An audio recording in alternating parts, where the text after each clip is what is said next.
한 주 동안 잘들 지내셨습니까? 아멘.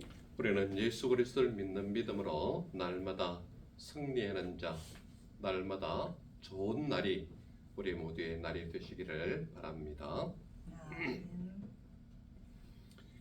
오늘 누가복음 12장 13절에서 21절까지에서 가장 대표적인 구절은 바로 15절 말씀입니다. 우리 15절 말씀 다 같이 한번 읽어볼까요? 시작. 그들에게 이르시되 삼가 모든 탐심을 물리치라. 사람의 생명이 그 소유에 넉넉한 데 있지 아니하니라. 네. 그래서 오늘 제목을 보면 무엇으로 잡혀 있습니까? 탐심. 네, 탐심. 하나님의 말씀이 오늘 우리에게 탐심을 물리치라 이렇게 얘기를 합니다. 탐심. 탐심은 우리 한자에서 온 글자인데 탐자는 바로 탐할 탐자고 마음 심자입니다. 그러니까 마음속에 뭐가 있다는가요? 욕심이 있다. 탐하는 것이 많다. 이 말입니다. 그런데 오늘 말씀 속에는 탐심을 물리치라 이렇게 얘기를 하는 겁니다. 자, 오늘을 살아가는 수많은 사람들에게 욕심을 물리쳐라 또는 탐심을 버려라. 그러면 그게 가능합니까? 가능하다고 보십니까? 요한씨, 탐심을 버리라 그러면 가능할까요? 가능하지 않을까요? 네. 사람들은 탐심을 버리지 못합니다. 왜 탐심을 버리지 못하느냐? 사람들의 마음속에 기본적으로 가지고 있는 심리적인 것이 뭐냐 하면 하나를 가지면 둘을 가지고 싶은 게 사람의 심리예요. 이게 어디에서 연유되느냐? 바로 하나님께서 먹지 말라고 명한 선악과를 따먹은 이후로 나온 모든 인류의 모든 인생들은 그 마음속에 탐심을 가지고 있어요. 즉 말하자면 욕심을 가지고 있다 이 말입니다. 그렇기 때문에 사람들에게 탐심을 버려라, 탐심을 물리쳐라 있을 수 없는 영원한 일이 되는 거죠. 그래서 사람들은 탐심을 버리지 못한다 이 말입니다. 왜 그렇습니까? 제가 조금 전에 말씀드린 대로 하나가 없는 사람은 그 하나를 가지려고 얼마나 애를 쓰는지 몰라요.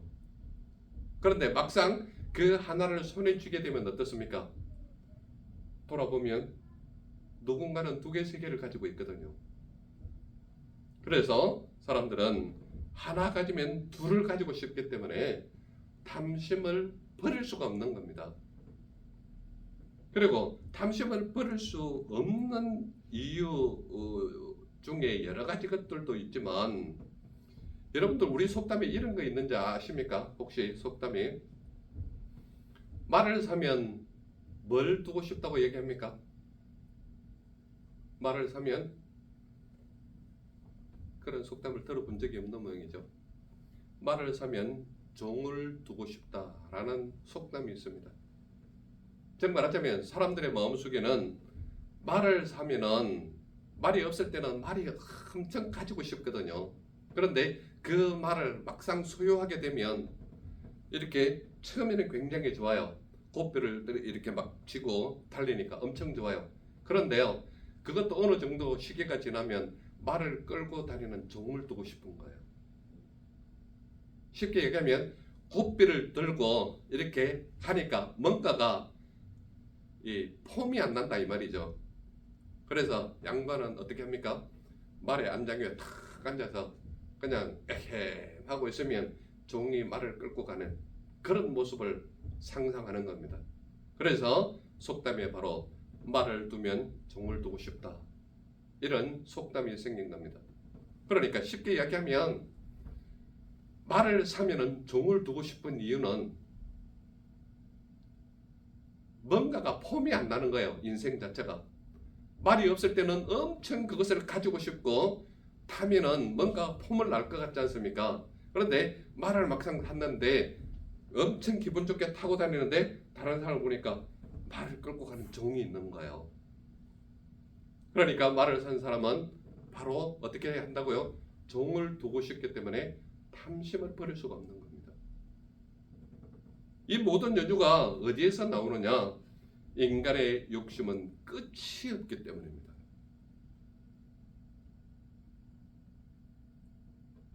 사람의 내면 속에 알 수 없는 깊이가 여러 대 있는데 그 중에 제일 깊이를 잴 수 없는 깊이가 욕심의 깊이입니다. 그래서 사람들의 마음 속에는 그 가지고 있는 욕심 또는 탐심이 깊이를 알 수 없는 끝이 없는 깊이가 바로 탐심이고 욕심이기 때문에 사람들에게 탐심을 버려라, 욕심을 버려라 있을 수 없는 겁니다. 그런데 오늘 말씀이 뭐라고 말하고 있느냐? 모든 탐심을 물리치라는 거예요. 15절에 모든 탐심을 물리치라 이렇게 얘기를 하는데 이 말씀을 읽었을 때 모든 사람들은 이것은 지킬 수 있겠다 이렇게 생각하시겠습니까? 아니면은 지킬 수 없는 무한대의 말씀이 우리에게 요구하는 것 같습니까?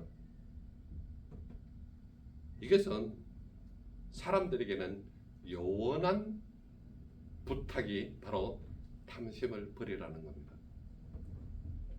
근데 해필이면 말씀 속에서 모든 탐심을 물리치라고 말씀하는 것이 무엇 때문이냐? 어떤 연유에서 이런 말씀을 하느냐? 이것을 오늘 말씀을 통해서 우리는 살펴보려고 하는 것입니다. 첫 번째로 나타나는 관점이 뭐냐 하면 선생님 내 형을 명하여 유산을 나와 나누게 하소서라고 말하고 있는 겁니다. 몇 절에 나옵니까? 자, 그 구절 다 같이 한번 읽어볼까요? 시작. 우리 중에 한 사람이 이르되 선생님 내 형을 명하여 유산을 나와 하소서. 예, 유산을 나와 나누게 하소서 이 이야기를 합니다. 자, 그 당시 유산을 나누는 것은 누가 주로 이렇게 적정한 분배를 했는가 하면 랍비들이 주로 이것을 지시를 했습니다. 그렇기 때문에 많은 하나님의 말씀을 가르치는 랍비들이 재산 분배를 하는데 장남에게는 3분의 1을 떼어줬고 그 나머지 동생들에게는 3분의 1을 가지고 나누게 했던 겁니다. 왜 장남에게 3분의 1을 주느냐? 장남은 여러 가지 일도 해야 되고 동생들을 보살피는 일도 해야 되고 또 부모를 섬기는 그런 여러 가지 것들을 지금까지 해왔기 때문에 장남에게는 3분의 1을 주고 3분의 1은 동생들이 나누는 그런 게 그 분배 법칙에 있었던 겁니다. 그래서 랍비에게 그것을 맡기면 랍비가 적정 수준으로 이렇게 분배를 해주는 그런 역할을 했던 겁니다. 그런데 여기에 이 한 사람이 누구인지는 몰라요. 누구인지는 모르는데 선생님 내 형을 명하여 유산을 나와 나누게 해달라는 부탁을 하는 겁니다. 이 말을 듣자마자 예수님께서 어떻게 표현하는가 하면 이 사람아 누가 나를 너희의 재판장이나 물건 나누는 자로 세웠느냐라고 말씀하고 있는 겁니다. 이 말은 무슨 말인가 하면 지금 이 질문을 하는 사람 선생님이요 내 형을 명하여 유산을 나와 나누게 하소서 이렇게 얘기하니까 이 사람도 예수님에 대한 소식은 들었는 것 같습니다. 많은 사람들에게 베푸는 예수님의 가르침과 수많은 사람들이 그를 존경하는 그런 모습을 봤기 때문에 예수님을 선생님 중에 하나, 즉 랍비 중에 하나로 생각한 겁니다. 그래서 이 사람은 선생님 내 형을 명하여 유산을 나와 나누게 하소서 이 말은 내 형이 부모님의 유산을 제대로 분배하지 않았다라는 뉘앙스를 풍기고 있는 거죠. 그와 또 마찬가지로 많은 랍비들이 분배를 했지만 제대로 된 분배를 하지 못했다라는 관점도 볼 수 있는 겁니다. 그래서 예수님 앞에 나와서 이 사람이 바로 선생님 내 형을 명하여 유산을 나와 나누게 해주십시오 그랬는데 예수님께서 바로 나오는 대답이 뭐냐면 이 사람아 누가 나를 너희의 재판장이나 물건 나누는 자로 세웠느냐 그러면서 예수님께서 바로 하시는 말씀이 삼가 모든 탐심을 물리치라 이렇게 얘기를 하는 겁니다. 그렇다면 이 사람이 선생님 즉 예수님께 부탁한 것은 무엇을 얘기하는가 하면 당신이 가지고 있는 소유를 나누는 것도 내 소유는 내 관할은 아니다. 그러나 분명한 것은 이 사람을 했을 때 이 사람은 지금 어떤 관점으로 보고 있느냐면 세상의 욕심과 세상의 탐심으로 있어서 나누어준 그 분배가 자기에게는 합당치 못하다는 개념을 했을 때에 네 마음속에 있는 욕심이나 탐심이 잘못된 것이라는 것을 말하고 있는 겁니다. 그래서 예수님은 삼가 모든 탐심을 물리치라 라고 이야기하면서 어떤 것을 바로 결론적으로 얘기하느냐면 사람의 생명이 그 소유에 넉넉한 데 있지 않다라고 말씀하고 있는 겁니다. 여기서 가장 소중한 것이 뭐냐 하면 사람의 생명이 여기서 언급되는 겁니다. 사람의 생명은 그 소유에 넉넉한 데 있지 않다라는 것은 결과적으로 무엇을 말하는가 하면 우리가 살아가는 데 있어서 필요한 모든 것은 누가 공급한다고 지금까지 말하고 있습니까? 하나님께서 공급한다는 거예요. 하늘에 날아다니는 참새 한 마리도 그의 살아가는 모든 것을 공급하시는 분은 하나님이시기 때문에 너희에 필요한 모든 것은 하나님께서 공급하신다 이 말이죠. 공급하시는데 사람의 생명이 그 소유에 넉넉한 데 있지 않다라고 말하는 것은 네가 가지고 있는 것이 하늘에 쌓을 만큼 많다 할지라도 그것으로 사람의 생명을 살 수 없다는 것을 말하고 있는 것입니다.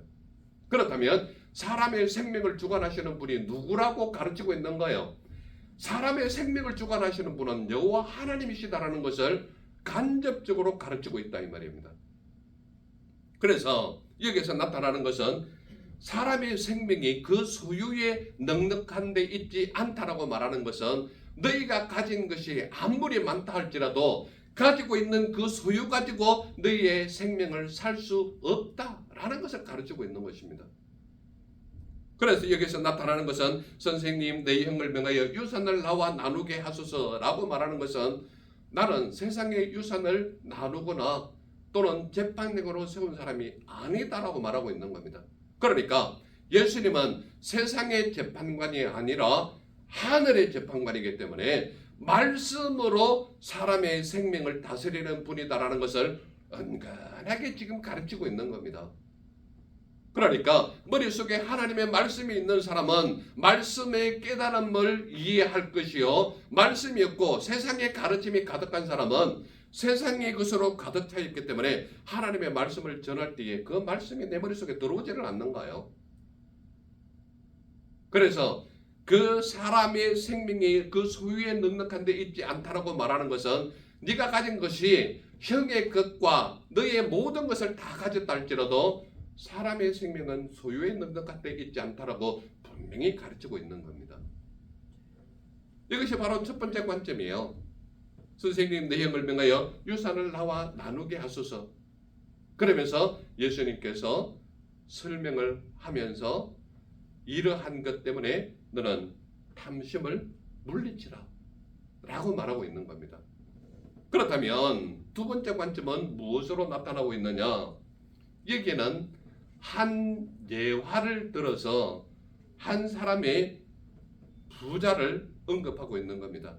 자, 뭐라고 나타나느냐? 한 부자가 그 밭에 소출이 풍성하였다라고 말하고 있습니다. 몇 절에 있습니까? 몇 절에 있어요? 16절 말씀 같이 한번 읽어볼까요? 16절 같이 시작. 또 비유로 그들에게 말하여 이르시되 한 부자가 그 밭에 소출이 풍성하니. 네, 요한씨 16절 크게 한번 혼자 한번 읽어보실래요? 시작. 또 비유로 그들에게 말하여 이르시되 한 부자가 그 밭에 소출이 풍성하니. 네. 자, 한 부자가 그 밭에 소출이 풍성하였다고 말하고 있습니다. 도대체 무엇을 말씀하시려고 풍성하였다라고 말하고 있느냐? 자, 이 부자의 상태가 어떤 상태인지를 한번 보세요.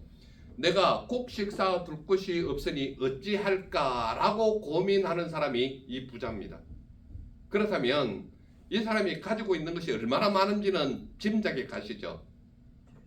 그러니까 내가 곡식 쌓아 둘 곳이 없으니 어찌할까, 이 말은 지금까지 거두어 들인 곡식이 자기가 만들어 놓은 곡식 창고에 이미 가득 차버린 거예요.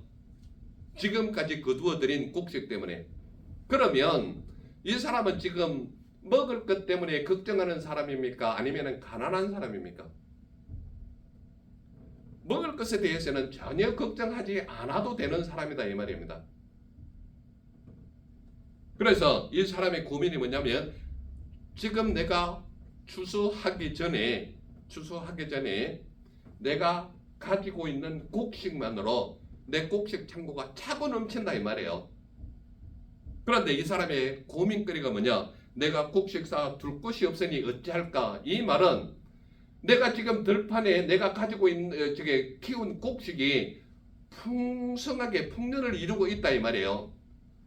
그런데 내가 곡식 쌓아 둘 곳이 없으니 어찌할까? 그러면서 이 사람의 걱정거리를 해결하고 하는 방법론이 뭐냐면, 내 곡간을 헐고 더 크게 짓고 내 모든 곡식과 물건을 거기 쌓아 두리라, 이렇게 하는 겁니다.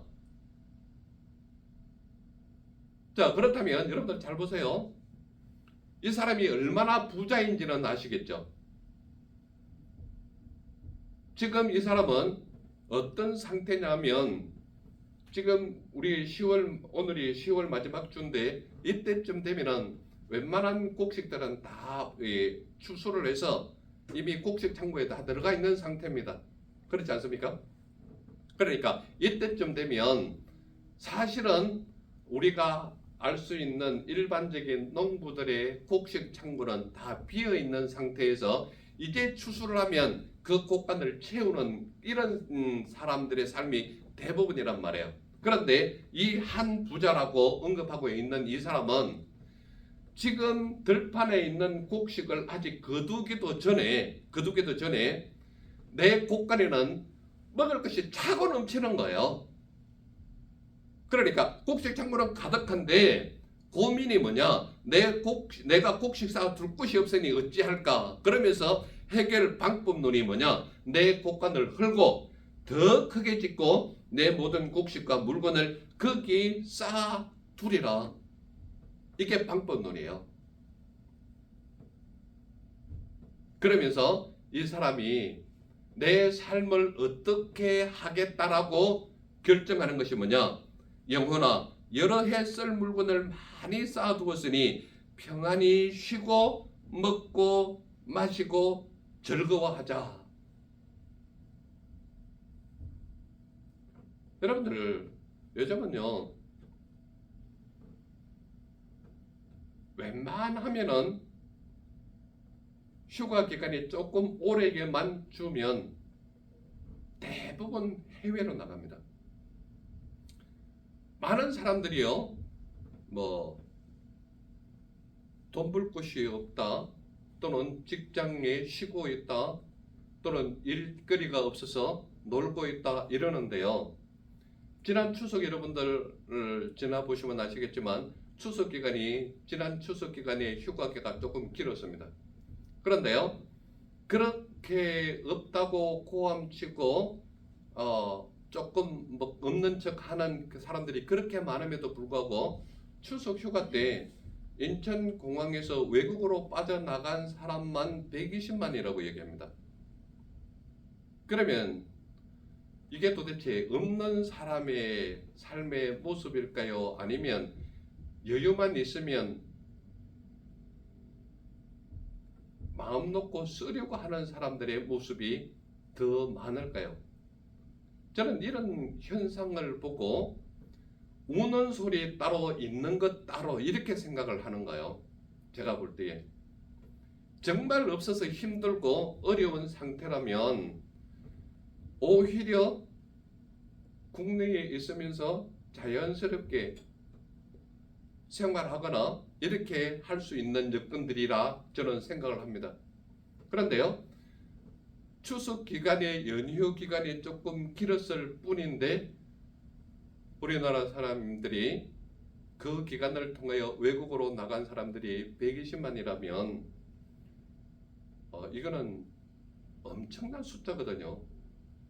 엄청난 숫자예요. 그런데 이 사람의 내면적인 모습을 한번 보세요. 지금 아직 곡식을 거두기도 전에 이 사람의 곡식 창고는 이미 거득해요. 가득 채워버렸어요. 그리고 이 사람에게 고민이 있는데 내 곡식에 쌓아둘 곳이 없다라고 하면서 이것을 부수고 더 크게 지어서 내 곡식을 크게 쌓아두겠다라고 얘기하는 거예요. 그러면서 여러분들 이 부자가 나타내는 나름대로의 자기의 인생의 결론이 뭐냐? 그 후반부에 이렇게 돼 있죠. 영혼아, 여러 해 쓸 물건을 많이 쌓아두었으니 평안히 쉬고 먹고 마시고 즐거워하자. 여러분들 이런 삶은요, 믿음을 가진 사람이든 가지지 않았던 사람들이든 나이 들면 이렇게 살고 싶어 하는 것이 거의 대부분입니다. 제가 분명히 언급했어요. 믿음을 가진 사람이든 믿음이 없는 사람이든 동일하게 이러한 삶을 누리고 싶다 이 말입니다. 그렇다면 사람의 내면 속에 기본적으로 하나님을 믿는 믿음의 사람들이든 믿지 않는 사람들이든 한결같이 누리고자 하는 것은 이와 같은 삶을 누리고 싶어 한다 이 말이죠. 그렇다면 여러분들 그러면 여러분들이 이렇게도 질문할 수 있겠죠. 그럼 믿음 가진 사람은 부자 되는 것이 잘못된 것입니까? 이렇게 질문할 수 있겠죠. 천만에요. 믿는 사람일수록 더 잘 살아야 됩니다. 믿는 사람일수록. 왜 그렇습니까? 믿음의 사람은요, 돈을 쓸 줄 아는 방법이 말씀 속에 다 나와요. 그런데요, 믿음이 없는 사람의 이 한 부자의 모습은 어떤 모습인가 하면 영혼아, 여러 해 쓸 물건을 많이 쌓아두었으니 평안히 쉬고 먹고 마시고 즐거워하자. 이 말은 자기가 누린 모든 것이 누구 때문이라고 생각을 합니까? 내가 벌어서 내가 누리고 있는 거니까 이 모든 것은 내 것이야 라고 주장을 하는 겁니다. 그리고 먹고 마시고 즐기자라는 이 모든 것은 이것은 모든 것이 내 것이기 때문에 내 마음대로 하고 내가 즐기고 내 기쁨을 누리는 거니까 이 부자는 순수하게 자기 자신의 모든 것이 하나님의 위치로 모든 것을 얻을 수 있다는 개념 자체가 완전히 빠져있는 상태인 거예요. 그렇다면 이 사람의 내면 속에 알지 못하는 것이 무엇이냐? 풍성하게 거둘 수 있는 것이 하나님의 덕분이라는 것을 없이 사는 거란 말이에요. 즉 말하자면 하나님의 가르침 자체가 그 내면 속에 없는 거예요. 또한 먹고 마시고 즐기자 하는 이 모든 것이 인생의 즐거움을 노래하는 자의 모습이 이 한 부자의 모습이다 이 말입니다.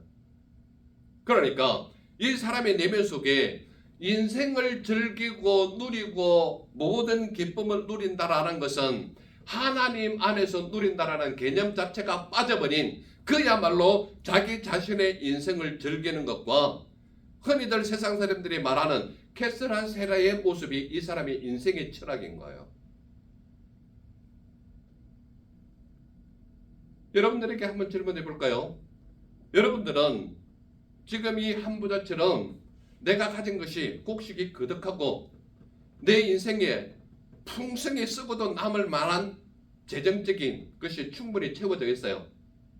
여러분들 이 사람의 삶을 닮고 싶으십니까? 아니면 하나님의 말씀대로 살기 위해 노력을 해보시는 삶을 살고 싶으십니까? 어느 쪽입니까?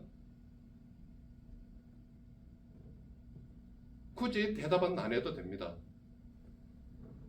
왠지 아십니까? 여러분들 내면 속에 이미 답은 정해져 있습니다. 여러분들이 나도 이렇게 살 거야. 얼마든지 좋죠. 그러나 하나님이 빠진 즐거움은 그 즐거움 때문에 자기 자신이 망한다는 것을 분명히 알아야 한다는 얘기입니다.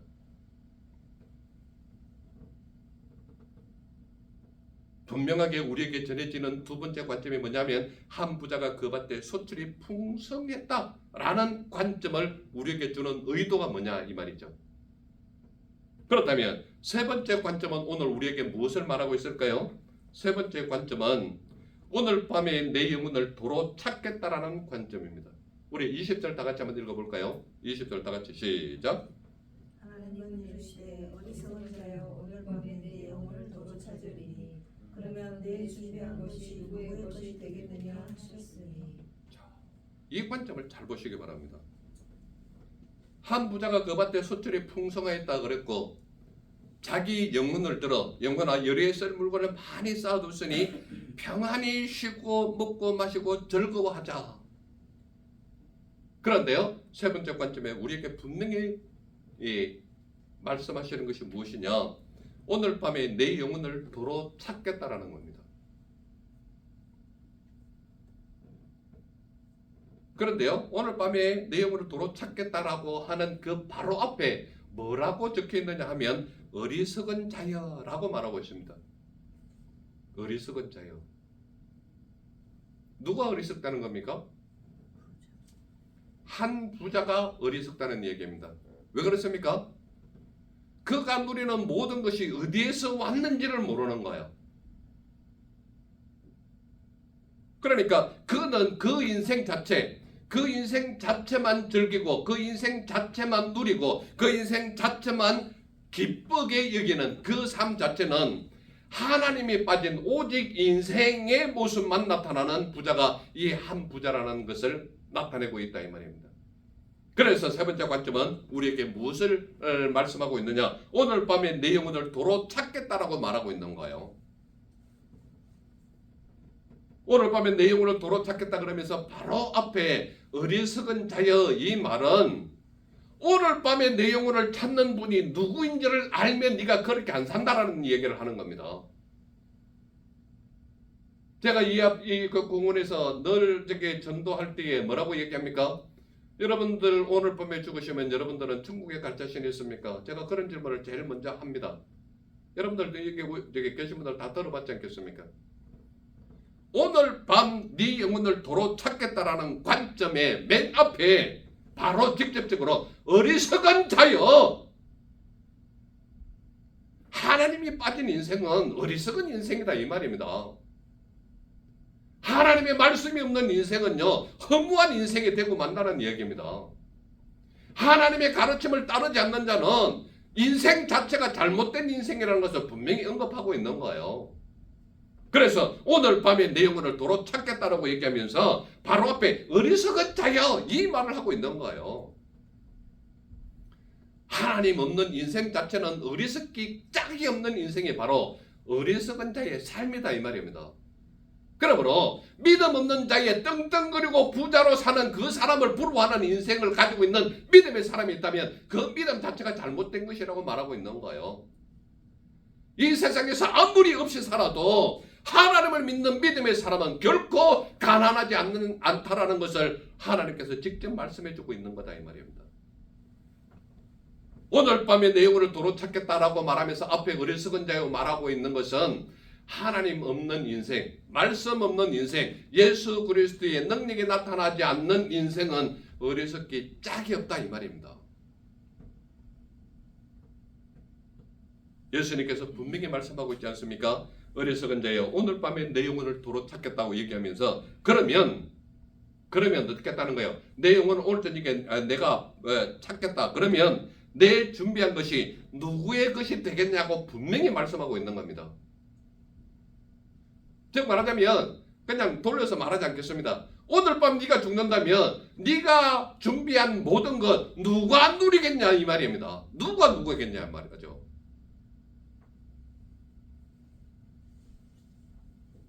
그러면서 예수님께서 후반부에 뭐라고 얘기하느냐, 자기를 위하여 재물을 쌓아두고 하나님께 대하여 부유하지 못한 자가 이와 같다라고 말하고 있는 겁니다. 이와 같다는 건 뭐예요? 어리석은 자의 삶이 바로 이와 같다 이 말입니다. 그렇다면 아주 간단한 질문 이렇게 할 수 있겠죠. 사람들은 왜 탐심을 물리치지 못할까요? 사람들은 왜 탐심을 물리치지 못할까요? 제일 첫 번째로 언급할 수 있는 것이 가진 것에 만족하지 못하기 때문입니다. 자기가 지금 가진 것, 누리는 것, 이 모든 것이 누구에게서부터 온 거예요? 하나님께로부터 온 거예요. 내 삶이 누릴 수 있는 모든 것은 하나님께서 축복으로 내가 오늘 이 정도로 누릴 수 있다는 겁니다. 그런데 선생님 내 형을 매가의 유산을 나와 나누게 하십시오. 이 말은 내가 아직 만족을 누리지 못한다는 겁니다.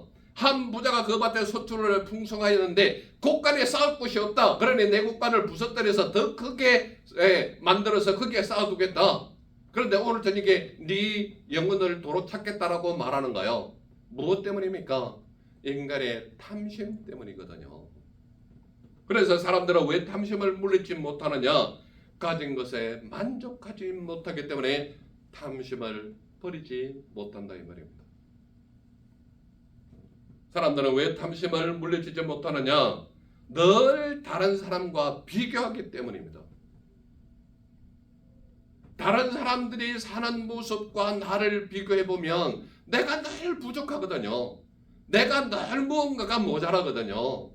다른 사람과 비교하면 늘 나의 초라한 모습이거든요. 그렇기 때문에 사람들은 탐심을 물리치지 못하는 거예요.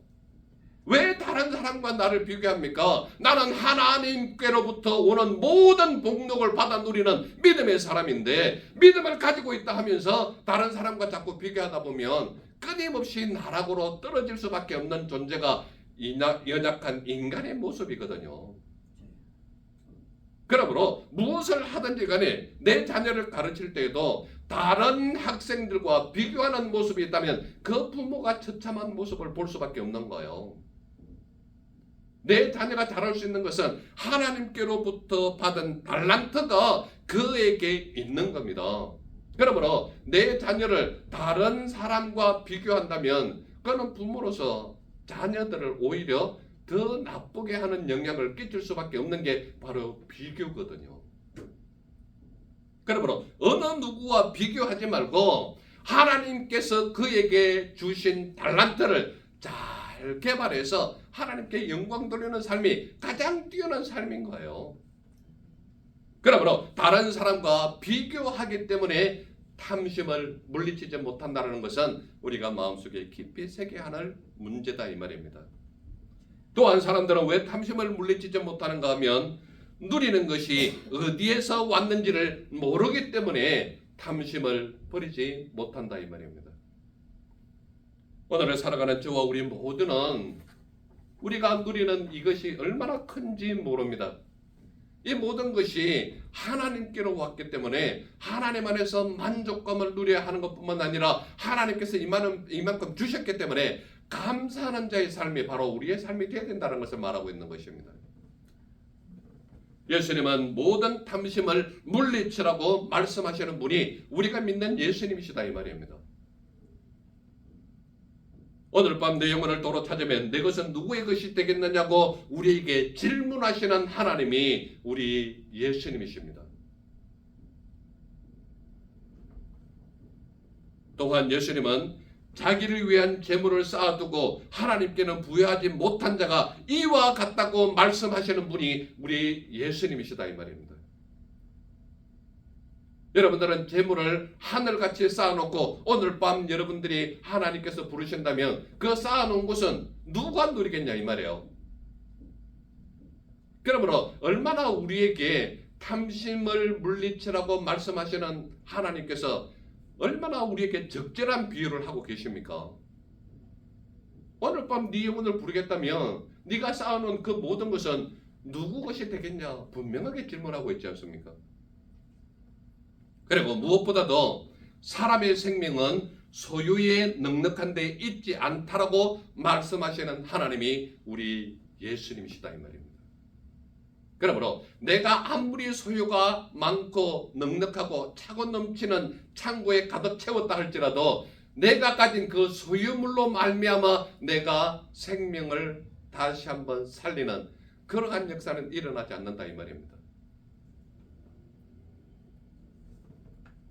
그러므로 사람의 생명은 누가 소유주냐? 바로 우리 하나님이시다 이 말입니다. 그러므로 믿음의 사람은 도대체 어떻게 살아라고 말하고 있느냐? 믿음의 사람은 모든 탐심을 물리치는 삶이 우리의 삶이 되어야 된다라고 말하고 있는 것입니다. 그러면 믿음의 사람은 도대체 어떻게 살아라고 말하느냐? 생명의 소유주는 예수님이심을 알고 모든 탐심을 물리치는 삶이 우리의 삶이 되어라 이 말을 하고 있는 거예요. 또한 모든 탐심을 버리고 하늘의 재물을 쌓는 부요한 자의 삶이 너희의 삶이 되어라 이 말을 하고 있는 거예요. 하늘의 재물을 쌓으라는 건 뭐예요? 동록도 그 어떤 것도 하늘에 쌓아두는 재물은 녹슬지 못한다라고 우리에게 가르치고 있지 않습니까? 또한 내 주위에 어려운 사람들을 돕는 것은 곧 누구를 돕는다라고 말하고 있는 겁니까? 예수님을 돕는 것이라고 말하고 있지 않습니까? 그래서 소자에게 냉수 한 그릇을 대접한 것도 곧 내게 한 것이라고 가르치는 분이 누구라고요? 우리 예수님이시다 이 말입니다. 그러므로 하늘의 재물을 쌓아서 부유한 자의 삶을 살 수 있는 방법이 두 가지가 있는데 하나는 내 주위에 어려운 사람들을 돕는 것이 하늘에 쌓는 것 중에 하나고 또한 그 예물을 하늘에 쌓아주는 자가 부유한 자의 삶이라는 것을 우리에게 가르치고 있지 않습니까? 그러므로 여러분들이 땀을 흘리고 노력해서 얻은 재물이라 할지라도 여러분들의 노력으로 얻은 것이기도 하지만 그것을 얻을 수 있도록 모든 길을 열어주시는 분이 누구냐? 우리 하나님이시다 이 말입니다. 그러므로 여러분들이 얻은 수많은 곡식과 수많은 누릴 수 있는 모든 것이 있다면 가능하다면 하나님께 많이 쌓아서 하늘의 부요함을 쌓는 우리의 삶이 되시기를 소망하는 것입니다. 또한 모든 탐심을 버리고 주님이 오늘 밤 나를 부르시더라도 기쁨으로 나아가는 자의 삶이 우리의 삶이 되어야 된다 이 말을 하고 있는 겁니다. 그래서 오늘 저녁 우리가 이 밤을 하나님께서 불러 가신다 할지라도 나는 정말 기뻐하는 마음으로 하나님을 향하여 나아가는 자의 삶이 우리의 삶이 되어야 된다 이 말입니다. 그래서 저와 우리 모두는 하나님께서 말씀하시는 탐심을 물리치는 삶이 무엇을 말하고 있는지를 깨달아서 하나님께서 기뻐하시는 우리 모두의 삶이 되시기를 간절히 소망하는 것입니다. 기도하겠습니다. 사랑의 하나님 감사합니다. 오늘도 우리에게 탐심을 물리치라고 말씀하시니 감사합니다.